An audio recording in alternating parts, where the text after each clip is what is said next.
In the traditional school, we begin to see the astrological associations of Luna, or the moon, in Aquarius, and why this card is called the Lord of Unstable Effort.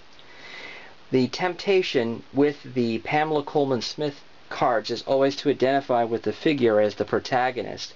That's not the point. It's a mnemonic figure to remind the reader, not someone to identify with.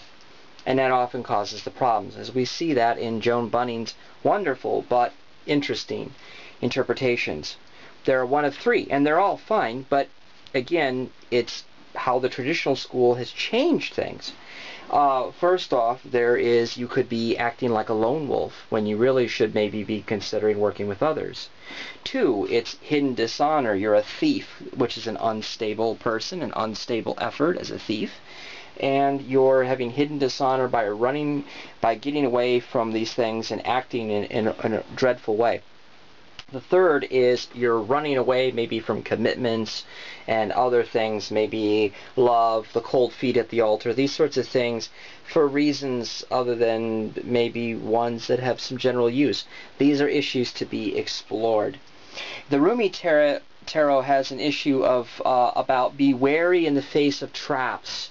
And so there's a whole aspect about advance cautiously. Maybe there is something there trying to get you, or the idea is to transition all over into sort of like the White Stag and the Arthur novel, the Arthur stories, the Grail stories, and it's a psychopomp to transition the hero from one boundary to another.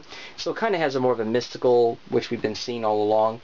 Interesting is the culturally relevant deck, which is the World Spirit, in which they call the card craftiness. And in craftiness, you are examining whether the dagger in the silent is better than a gun blazing with a battalion of Marines to get done what you need. Is this, and they clearly identify, they say, is a woman getting a cachet of swords before this ship comes into view.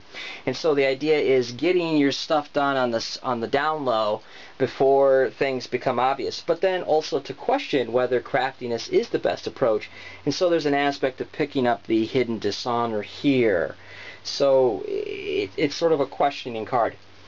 Unstable effort in the Integrationist deck, the Sacred Rose, actually is very helpful. To begin with, she says that this is about karma, and Saturn rules over the sevens, which is quite a different way, so blows away the whole Aquarius and Luna piece, even though there's a moon.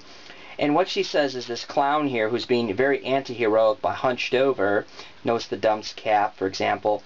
There's two swords of courage and honor, and cowardice and dishonor, and he's denying either choice. So there's a vacillation element, which we will see in the systems-based.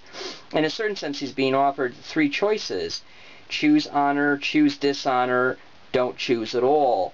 And so there's a certain sense about going beyond the what-ifs, the talking things to death, the vacillating left and right, being tossed on by every wind of doctrine and word, and moving to actually doing deeds, not words, kind of approach. And so those are some aspects we see in the traditional approach, and then how they start to spiral off into the culturally relevant, the integrationist, and then of course with a more mystical approach.